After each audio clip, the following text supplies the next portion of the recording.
Bonjour à tous. Merci d'être venus aussi nombreux pour cette réunion de début d'été et qui a comme thème, comme thème spécifique le Tour de France. Et donc l'étape du 19 qui sera d'Embrun à Isola 2000. Donc avant cette étape d'Embrun à Isola 2000, qui sera faite par les coureurs pro du Tour de France, demain, ne soyez pas surpris si vous voyez des cyclistes qui arrivent ici, ce sont des élus ou des sportifs d'Embrun ou des communes avoisinantes qui font cette étape et qui viennent jusqu'ici à Isola 2000. Donc ils arriveront là vers 16h. Un petit groupe de cyclistes. Demain, toujours, une autre étape avec beaucoup plus de monde, une autre course, l'étape du Tour, donc, qui est de Nice à la Pouilleule, et qui va engendrer donc, des fermetures de route. On en a mis déjà l'info via l'Office du tourisme, mais si l'habitant de bord peut vous rappeler les horaires, comme ça vous les avez en tête. Oui, donc bonjour à toutes et à tous. Comme disait Madame le maire, je suis l'adjoint du commandant de la gendarmerie de la Tinée, l'adjoint chef de bord. Je suis sur site à Saint-Sauveur-sur-Tinée. Et pour relayer l'information, effectivement, demain matin et après-midi, il y a une grosse journée pour nous, avec une fermeture de route effective à compter de 9h15 sur le col de la Colombiane jusqu'au col de la Pouilleule, et la route de Grégoire-Houbert est comptée 18h. Ça va mobiliser 15 000 cyclistes amateurs, donc énormément de monde. Donc du coup, on vous invite à éviter de prendre la voiture demain. Et c'est ni plus ni moins qu'une réplique de l'étape du Tour du 20, qui sera constitutive à celle dont on en parlait aujourd'hui. Isola et Isola 2000. Voilà, donc ça c'est pour la fermeture en bas, la Colombiane c'est 10h ou c'est 9h15? C'est 9h15 c'est la Colombiane. 9h15 c'est la Colombiane, donc nous on va dire la date de 05, on va dire 10h ça. 10h, 18h demain en gros. 10h, 18h. Donc pour l'étape qui nous intéresse et qui nous occupe depuis de longs mois, et je vais commencer par dire merci aux filles qui sont autour de la table. Je vais commencer par elles, Déborah, Virginie, Déborah, Valérie et Sissi, et tous les agents qui travaillent avec elles, parce que c'est un très très gros travail. On se réjouit d'avoir arrivé une Tour de France à Isola 2000, mais en organisation, en anticipation et en boulot administratif, technique et organisationnel, c'est vraiment un taf énorme. Donc on a beaucoup d'agents qui bossent sur le Tour de France depuis des mois. Et ça ne fait que s'amplifier à chaque fois qu'on s'approche de la date. Donc on est très contents, on s'en réjouit, mais c'est vrai que c'est beaucoup de travail et beaucoup de choses qui se rajoutent quasiment quotidiennement. Un des gros dossiers qu'il a fallu traiter, on parlait de Virginie après, spécifiquement sur les animations, un des gros dossiers qu'il a fallu traiter, dont il a fallu s'occuper, ce sont les zones de stationnement, puisque en fait la préfecture établit des heures de fermeture de route en fonction des zones de stationnement que nous, on peut proposer pour les gens. À savoir qu'il ne sera absolument impossible d'avoir, on va tout vous détailler après, en gros, il sera impossible de se garer dans le centre de la station, sur le P1 et sur le P2, puisque le P1 et le P2 sont réquisitionnés exclusivement pour l'ASO, et le centre de la station, donc d'en haut du virage du Vieux Chalet jusqu'à la Valette, c'est la caravane, le véhicule de la caravane du Tour, seront stationnés, et ensuite c'est la ligne d'arrivée, donc de toute façon pas de possibilité de stationner. Donc ils ont travaillé sur plein de zones de stationnement dans lesquelles il y aura des ballons aériens pour identifier les parkings, il y aura des bénévoles. Merci beaucoup parce qu'il y a beaucoup de bénévoles qui ont répondu présents, donc des copropriétaires notamment, mais aussi des gens qui sont en vacances cette semaine-là et qui nous ont proposé spontanément leur aide. Des gens des associations, du village, des gens des clubs de la station aussi. Donc un grand merci à eux parce que sinon ce serait très très compliqué. On a évidemment tous les agents du service technique, du service animation et les agents du service administratif qui seront aussi sur site ce jour-là, mais sans les bénévoles ça aurait été particulièrement difficile. On a une équipe de gendarmes qui sera, une équipe de gendarmes qui arrive là pour tout l'été, mais on a des gendarmes en plus qui arriveront, qui seront là pendant plusieurs jours autour de cette étape. Mais ils ne sont pas suffisamment nombreux non plus, donc de toutes les façons, on avait besoin des bénévoles. À savoir que sur les zones de stationnement, il y a aussi des toilettes, il y a des cabines de toilettes mobiles qu'il a fallu louer, il a fallu louer pas mal de matériel, des barrières, bon, voilà, des dépenses qui sont importantes. Après, on est très content parce que ça va faire des belles retombées médiatiques, Mais l'idée, c'est qu'il y ait du monde. Donc notre bataille, j'allais dire, quasiment, c'est du quotidien, c'est de faire en sorte que les routes ne ferment pas trop tôt pour qu'on puisse avoir du monde sur cet état. Parce que si on a dépensé beaucoup d'argent et beaucoup de temps et de moyens humains pour se retrouver avec ce monde, ce serait d'autres. Donc c'est aussi ce qui a mobilisé beaucoup de nos équipes et beaucoup d'échanges entre les services de la préfecture et les services de la gendarmerie, qui étaient convaincus de ce qu'on leur disait, mais il y a un préfet spécial Tour de France aussi, donc les décisions elles se prennent à plusieurs, donc c'est parfois compliqué de faire entendre tout ça. Je pense qu'on a trouvé des solutions qui devraient être acceptables pour tout le monde et qui devraient pouvoir permettre aux gens de venir le plus nombreux possible. Est-ce qu'on commence par les zones de stationnement? On a des grands plans, on peut vous distribuer si vous voulez.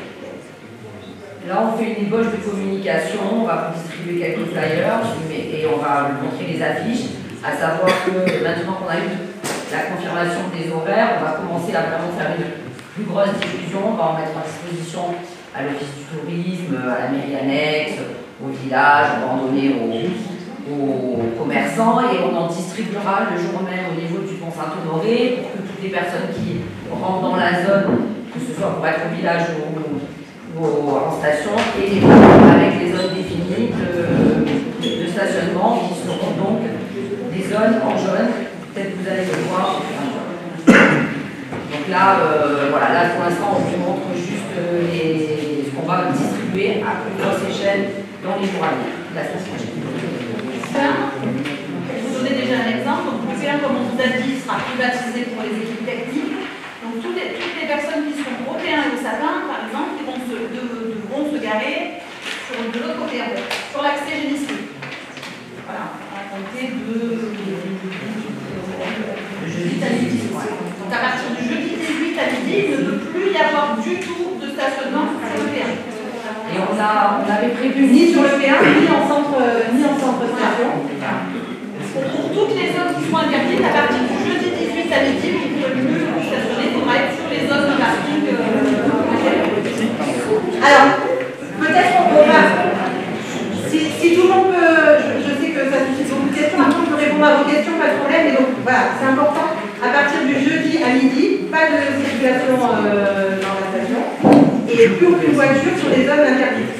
À savoir qu'on est obligé de conventionner avec un établissement de ferrière, c'est une partie de l'obligation mise en place par l'ASO et par la préfecture, qui va venir et qui va lancer les voitures et qui va les lancer dans une zone spécifique. Donc, honnêtement, ça ne servira à rien après de vous appeler pour me dire finalement j'avais laissé ma voiture, elle n'est plus, voilà, vous pouvez quand même circuler pour aller dans vos parkings, par exemple. Circuler pour venir faire vos courses et repartir dans vos parkings. Ça, vous pouvez encore le faire la veille jusqu'à 17h. Jusqu'à 17h. Voilà.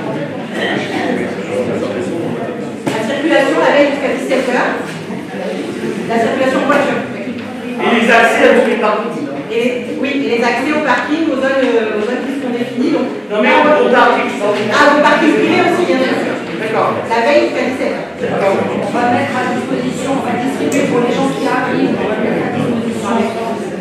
va mettre à disposition à l'office du tourisme, en mairie, des documents comme ceci, si vous êtes d'accord, à déposer sur votre pare-brise à l'intérieur, avec votre numéro de téléphone qui permettra à Pascal la veille, quand il fera une dernière ronde pour vérifier qu'il n'y ait pas de véhicule qui gêne, si jamais vous êtes dans une zone un peu bizarre, qu'il puisse vous appeler et éviter que la fourrière vienne vous enlever. Donc ça, pareil, ça va être imprimé à l'unité, à la mairie, etc.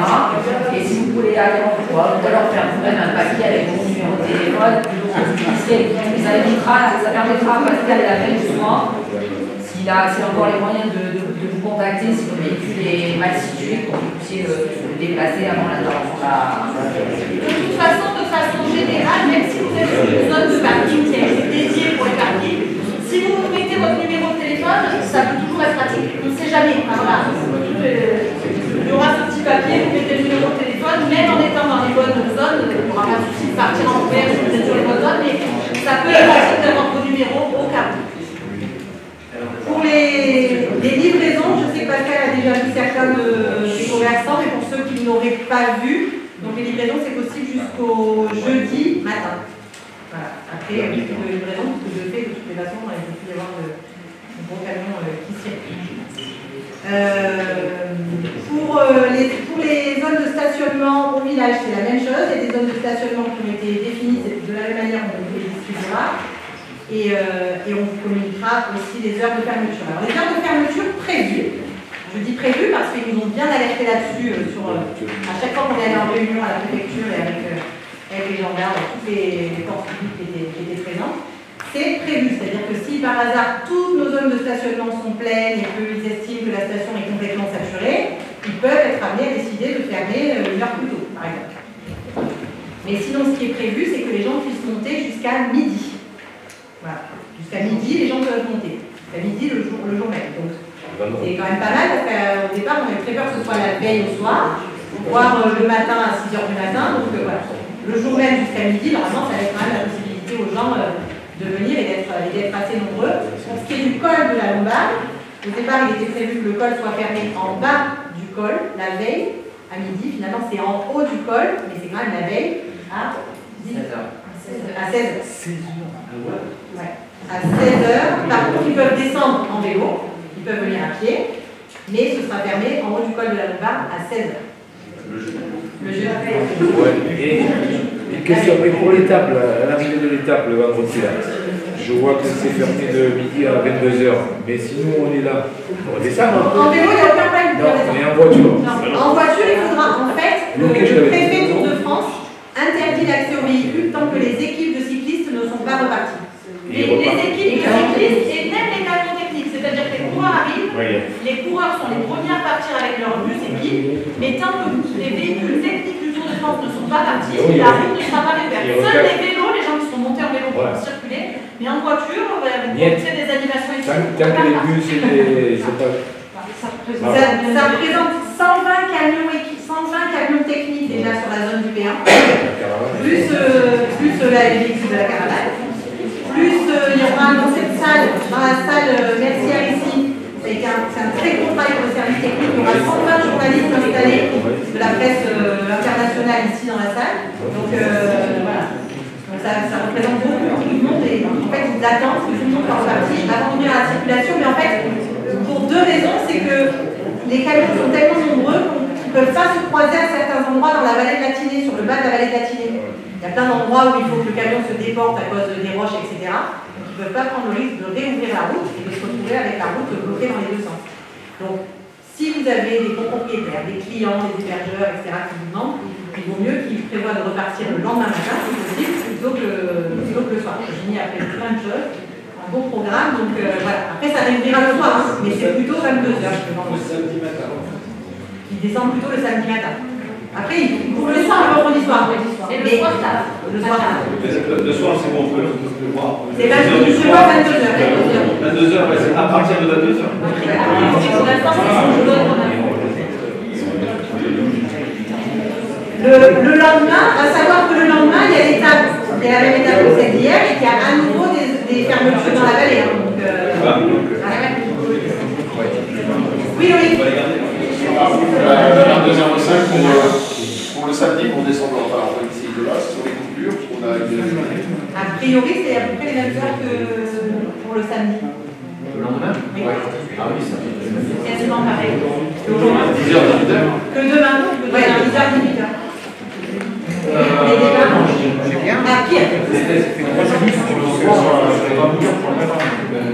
Puis 10 h, mais plus tard. Et un autre accès que parce que là, autant de demain, c'est bloqué. On n'a pas le droit de passer par le sens. Alors que ici, la caravane vient jusqu'ici. J'ai entendu c'est des copros qui m'ont posé la question. La caravane ne vient pas, oui, il y a bien la caravane qui vient jusqu'à l'île de la Demine. Il y a simplement quelques chars les plus gros qui n'ont pas eu l'autorisation de venir parce qu'ils sont trop longs en fait pour passer les virages du col de la Bonnette. Enfin, ils pourraient les passer, mais ça sous-entendrait de faire d'énormes manœuvres et donc de ralentir la caravane, etc.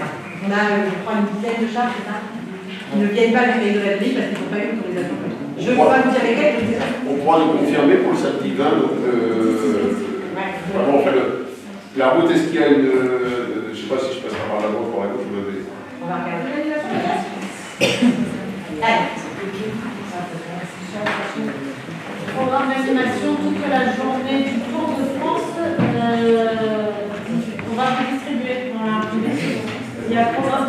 programme de 2000, donc peut-être qui vous intéresse. À 2000, l'idée c'est que normalement la caravane devrait arriver vers 15h30 et le premier tour vers 6h30. Si c'est bien tenu, si ça ne change pas. Donc on a des animations à partir de 9h30 jusqu'à l'arrivée de la caravane. Vous pouvez voir le détail là-dessus, il y a des animations sportives, des animations.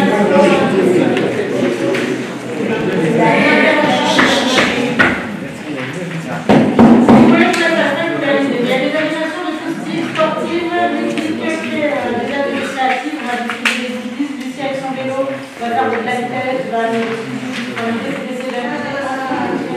avant l'arrivée de la course et avant l'arrivée de la caravane, pardon. C'est parce que j'avais toutes les animations, mais on l'a dit, vous avez dit tout à l'heure qu'ils se garaient sur le front de neige. Non, mais pas sur tout le front de neige, sur certaines zones. Juste le. Les zones, vous verrez en gros. Les animations sont aussi sur la route parce que les gens doivent beaucoup le long de la route, donc pas forcément sur le front de neige. Pour les animations d'office, après les prestataires d'activité gardent leur droit d'animation. Il y a aussi l'arrivée des cadets juniors qui sont encadrés par la garde républicaine, qui eux arrivent en gros 1 heure avant les courses. L'arrivée des cadets juniors, la caravane qui arrive après eux, et ensuite l'arrivée de la course. Et après l'arrivée de la course, la cérémonie protocolaire, les maillots, etc. Les interviews dans les sites, dans les centres de presse.